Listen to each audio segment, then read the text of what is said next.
it's part 2 grocery time. Yan, kapapark ko lang dito sa parking lot. Ayan.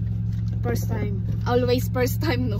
Buti na lang tuwid yung pagka-park ko at ako'y hirap mag-park. May dala akong eco bag para naman mabilis siyang bit-bitin mamaya kasi mag-isa lang ako. Medyo mabigat-bigat to. Ayan. At ang aking mini bag. Ayan. Galing sa my sister. Tignan natin dito. Kaya naman tara guys. Mag-grocery muna tayo. Ka-face mask ako kasi medyo may virus akong dala ngayon.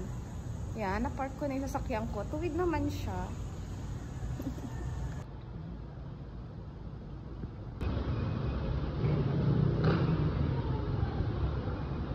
Medyo mainit.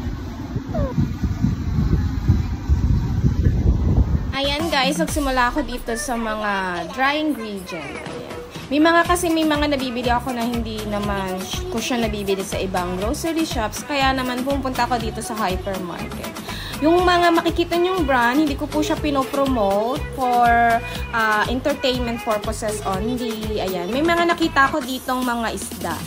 Ayan, ang ganda. Kaya nang bumili ako ng pakonti-konti. And then, seafood, konti lang din. Kasi hindi man ako kumakain ng pusit. So, shrimp lang yung binili ko dyan. And may mga binili din ako dyan na mga hindi mauunti lang. Shampoo ng mga aso ko, ganyan, ng pusa ko. Yan. May mga nabili ako dyan ng mga buy one, take one. And then, habang andito ko sa cashier, ayan, binidyohan ko na rin yung mga yung kahera at saka yung bagger. Para naman, nasa social media din sila. Medyo nahihiya pa sila dito. Kaya, ayan. Ito, na-spend ko dyan ay mga around 14,000, nearly 15, ayan. Pagkatapos nyan, na bag na nila, kailangan ko namang magpalamig. Kaya naman, nandito ko ngayon sa favorite Korean food ko. Ayan, bumili lang ako dyan ng konti. Kasi medyo pagoda ako at saka meron ako ditong siomai. Yan, si ate.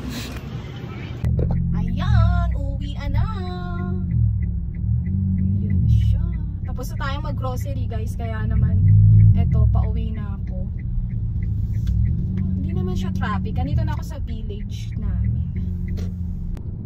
Eto na, mabilis ang pagdadrive to kasi meron akong 40 minutes dito para mai-unpack, unload lahat ng mga pinamili ko. Kasi kailangan ko magsundo ng anak ko. Ang dami kong trabaho, no?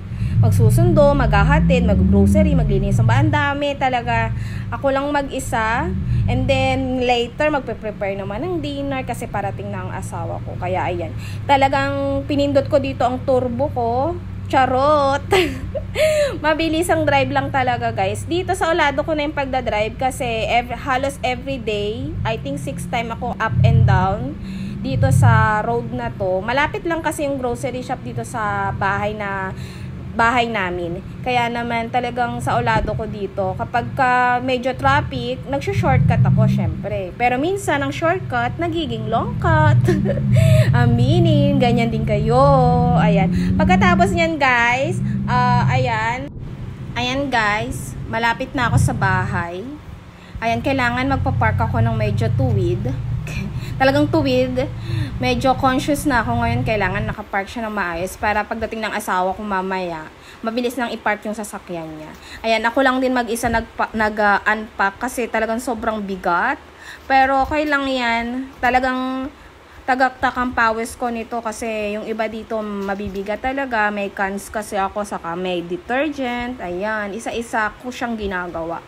Lucky yun, may dala talaga akong eco bag kasi mabilis siyang bit-bitin. Kesa sa box, medyo nahihirapan ako kasi minsan masyadong malaki yung box nila, hindi ko carry. Kaya yan, nag-ipon talaga ako niyan guys, tuwing namamalengke ako o kahit naman ako pumupunta mag-grocery. Pag hindi ko nakakalimutan, dinadala ko talaga sila.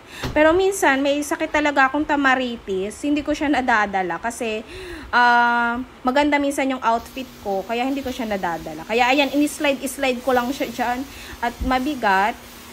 Yan yung aking mga frozen, mga isda, karne, ayan. Tapos yung pinakahuli ko dyan, yung mga magagaan naman na.